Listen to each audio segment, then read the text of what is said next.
जेरै खोथा होदों एरै बिटिआर सोरखारा मोनफा मोनफा जे हाबाफारि मावबाय थानायखौ नुनो मोनदों थिग बेबायदिनो दिनैबो जेरै खोथा होदों एरै थिग बेबायदिनो गुबुन गुबुन जायगाफोराव हांसो रानना होनाय बायदिनो दिनैबो 14 नं चिरां दुवारनि बेन्दोङाव थानाय सान्तिपुराव गोबां बिबांनि खमैबो 2500 जे हांसो राननानै होदों बिटिआरनि मावफुं सोद्रोमा बिथां रनजित बसुमतारिया।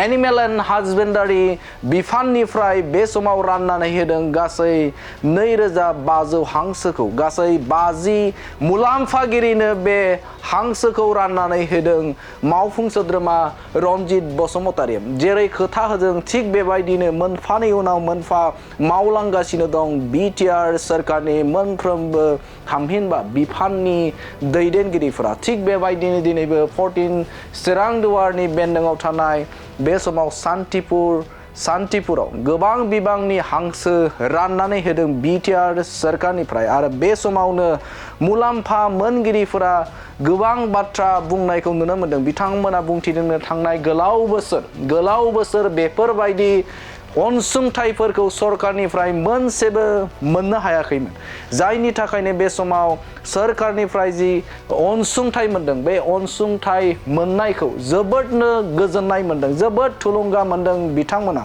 आरो फैबाय थानाय समाव बिथांमोनखौनो सरकाराव एबा पावाराव थानो थाखाय बा थागोनखौ बिथांमोना मिजिंथिदों। गोलाव बोसोर बिथांमोना बिपिएफनि खुंथाय समाव बन्सित थानो गोनां जादोंमोन थामहिनबा बिथांमोना जानगाराव थानो गोनां जादोंमोन सोरखारनि मोनफ्रोमबो हाबाफारियाव बिथांमोना जानगाराव थानो गोनां जादोंमोन। नाथाय बे समाव बिटिआर सोरखार फैनाय लोगो लोगोनो प्रमोद बर' सरकाराव बा पावाराव फैनाय लोगो लोगोनो बे समाव मोनफानि उनाव मोनफा सोरखारनिफ्राय अनसुंथाइ मोनबाय दं होननानै बाथ्रा बुंथिदों मुलाम्फा मोनगिरिफोरा।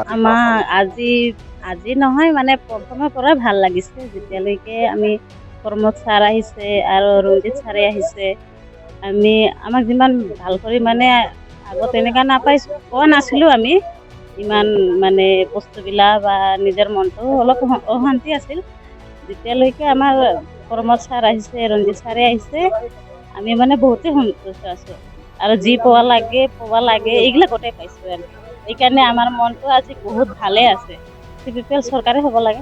आरो बेनि अनगायैबो बिथांमोना बुंथिबावदों जे बे ओनसोलाव थामहिनबा 14 चिरां दुवाराव 14 नं चिरां दुवार बियाबाव मावफुं सोद्रोमा रनजित बसुमतारि आरो बिटिआरनि गाहाय मावफुं सोद्रोमा प्रमोद बर'नि जे गोख्रों नोजोर होनायजों मोनफानि उनाव मोनफा हाबाफारिया जालांबाय दं होननानै बाथ्रा बुंथिदों मुलाम्फा मोनगिरिफोरा। दिनै 14 नं चिरां दुवार ब्लकनि बेन्दोङाव थानाय गासै 50 मुलाम्फागिरिफोरनो हांसो रानना होनायजों लोगोसेनो हांसोखौ माबोरै फिसिनाय जायो माबोरैहाय जोथोन लानाय जायो बे रोंगौसा सुबुंफोरखौ लाबोनानै फोरोंथाय होनायबो जायो होननानै फोरमायथिदों मुलाम्फा मोनगिरिफोरा। आरो बे समावनो हांसो फिसिनायनि सायाव जागायजेननायनिफ्राय आदारखौ माब्ला होनो नांगौ आरो बेखौ माब्ला बेवहाय जोथोन लानो गोनां दङ बेनि सायावबो फोरोंथाय होनायखौ बुंथिदों बिथां मुलाम्फा मोनगिरिफ्रा। बायदि सिगाङाव जोंनो दा एसे ट्रेनिं होदों जों दा बेखौ बाहायनोसै आरो ट्रेनिङा जाहैबाय गोरलैनिफ्राय माबायदि फिसिनांगौ बेखौ मेडिसिन बाहायनांगौ बेखौ होबाय आरो नोंथांमोना मिथिगौ जे एनिमेल हाजबेन्डारि बिफाननिफ्राय गुबुन गुबुन जायगाफोराव अमा फिसिनायनि थाखाय अमा फिसा होनाय हांसो फिसिनायनि थाखाय हांसो होनाय बोरमा फिसिनायनि थाखाय बोरमा होनाय आरो गुबुन गुबुन बिथिङाव बे समाव ना फिसिनायनि थाखाय ना होनाय बेफोरबायदि आयदाखौ लाबोबाय थादों। थिग बेबायदिनो दिनैबो हांसो राननानै होदों बिटिआरनि मावफुं सोद्रोमा रनजित बसुमतारिया गावनि बियाबाव। बे समाव नोंथांमोननो बे खौरांखौ होबाय आरो बे समाव नोंथांमोननो मावफुं सोद्रोमा रनजित बसुमतारि आरो मुलाम्फा मोनगिरि 50 मुलाम्फा जे मोनगिरिफोर हांसो मोननो हानाय मुलाम्फागिरिफोरा मा बुंदों नोंथांमोननि गेजेराव होनि। दिनै जोंनि 14 नं चिरां दुवार ब्लकनि सिङाव इउपिपिएल सरकारनि मानव गेदेर प्रमोद बर' बिथांनि दैदेननायाव एनिमेल हासबेन्ड्रि डिपार्टमेन्ट बिथां एम राकेश ब्रह्मनि बानजायनायाव मोनफ्रोमबो ब्लकआवनो हांसो फिसा राननायनि हाबाफारि लानाय जादों। गासै जोङो 2,500टा हांसो फिसा दिनै जोंनि ब्लकआव रानदों।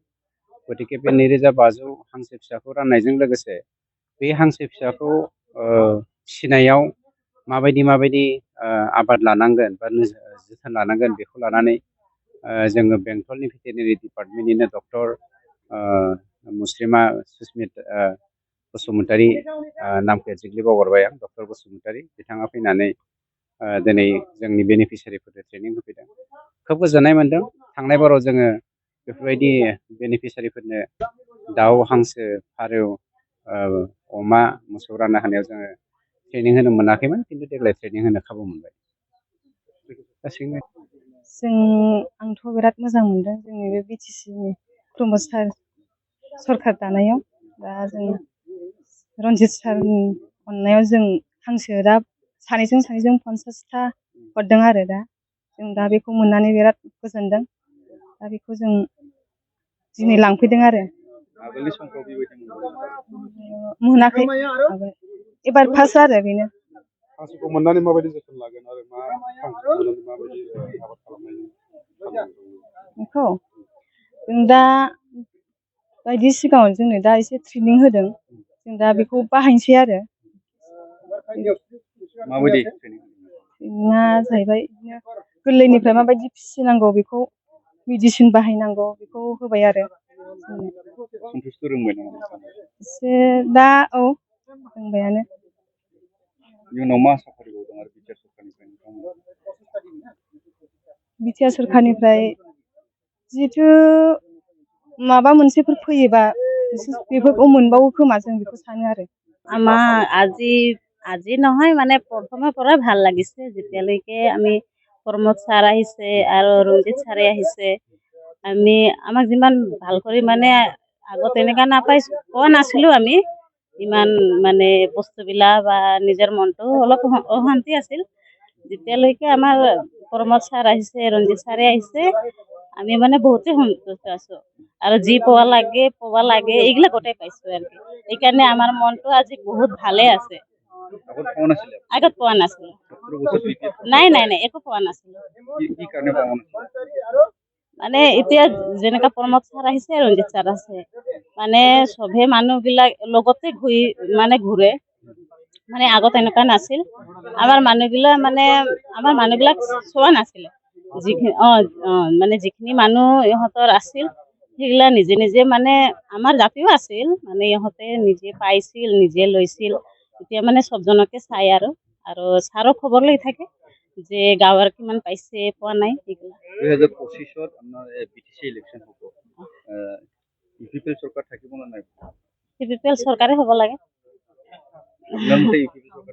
থাকিব লাগে।